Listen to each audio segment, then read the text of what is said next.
Bonjour mesdames, bonjour messieurs. Je suis Myriam Reynaud, certains me connaissent, d'autres peut-être pas encore. Un petit tracas de santé m'empêche malheureusement d'être parmi vous aujourd'hui, mais c'était sans compter sans l'ingéniosité de mes fabuleuses amies, Henriette Planchon-Roussel et Elisabeth Lapostole, qui ont trouvé cette solution pour que je sois malgré tout, que je fasse partie de cet événement virtuellement. Je suis ravie donc d'être là. Et je remercie tous les acteurs qui ont œuvré pour que cet événement voie le jour pour cette journée de la femme. Mon combat, depuis des années, certains le savent, est axé sur les violences faites aux femmes, bien sûr, mais aux enfants, aux personnes âgées, aux hommes, bref, pour toutes les personnes vulnérables. C'est un problème, un fléau sociétal. Et je suis ravie d'avoir embarqué dans mon train depuis des années plusieurs personnes motivées, impliquées, engagées pour ce combat. Plus on est et plus on avance.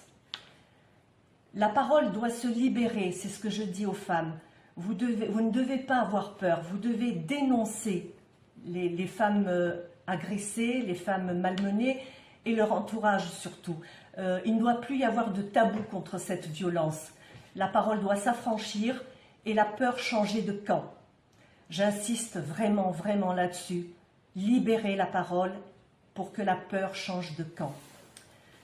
Je voulais aussi remercier Luc Sidobre et Géraldine Delmas-Sidobre, avec qui je travaille depuis maintenant plusieurs années, pour leur implication, leur talent, leur générosité, leur courage, et leur persévérance parce qu'ils font front à tous les obstacles. Bravo et merci à eux.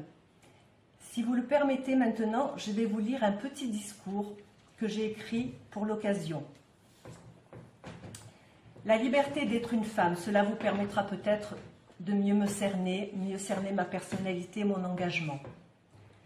La liberté, ce bien qui fait jouir des autres biens, écrivait Montesquieu.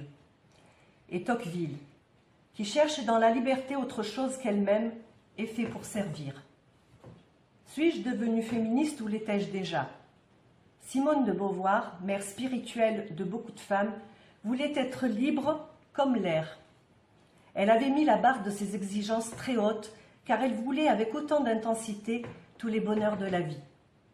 À défaut de chef-d'œuvre, elle a fait de sa vie une œuvre et de son œuvre un des fondements incontournables de la liberté des femmes, de la libération des femmes. J'ai pris conscience de cette différence femmes-hommes et qu'il fallait le reprendre à notre compte.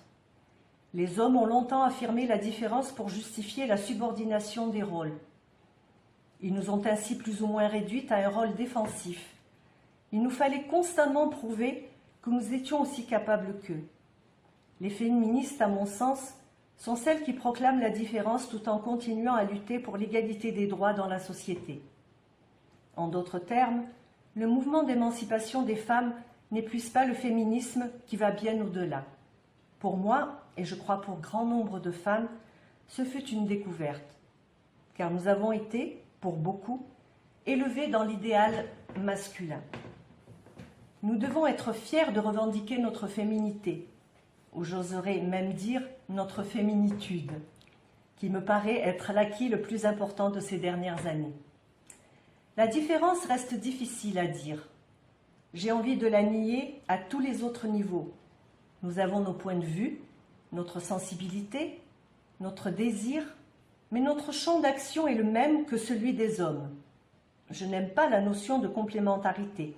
Je dirais plutôt qu'il y a partage, recoupement, et antagonisme, état d'opposition de deux forces, de deux principes.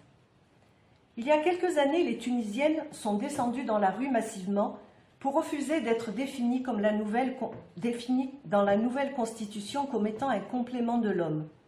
Elles ont eu raison et suscité mon admiration pour leur lucidité et leur courage.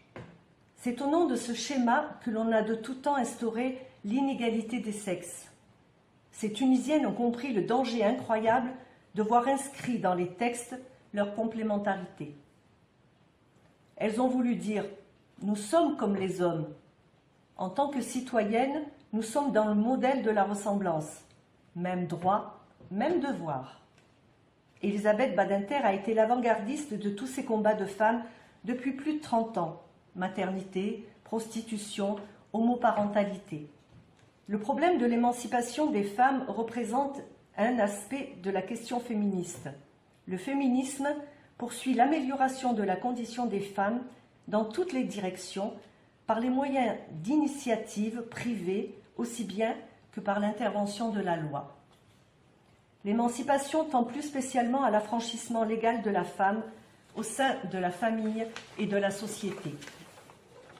Abolir la puissance maritale et fonder le droit de famille sur le principe de l'égalité entre époux. Concéder aux femmes le droit de faire un honnête usage de leurs facultés et rendre accessible à tous, sans distinction de sexe, les métiers, les emplois, les professions libérales, les carrières industrielles et juridiques, et autres. Enfin, reconnaître aux femmes une part d'intervention dans la gestion et le règlement des intérêts publics. Derrière chaque grand homme, il y a souvent une grande femme. Une phrase pleine de sous-entendus.